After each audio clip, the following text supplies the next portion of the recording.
Aynen.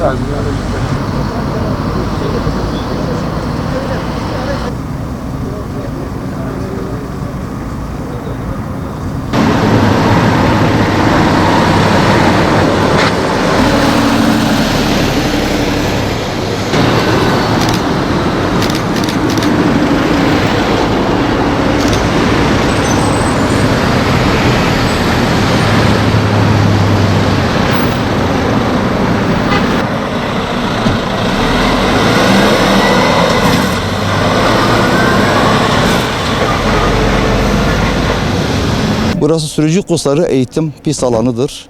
Yaklaşık bir senedir biz burada eğitim görüyoruz. Türkiye'de ilk kez bir alan yapılmış ama bir sürü eksiğimiz var.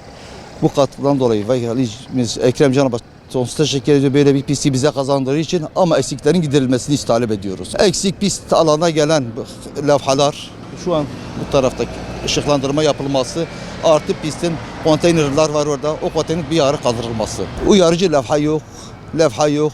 Allah'a emanet gidiyoruz. Diyarbakır yolundan gelen araçlar kontrolsüz bir şekilde araçları ezip geçiyor. Kaza riski çoktu. Ölümlü bir kazamız var. Işık levhaları buraya yapılsa belki bir nebze de olsa rahatlarız. Hız kesici levhalar, ışıklandırma yapılsa hiç olmasa bir nebze olsa rahatlarız.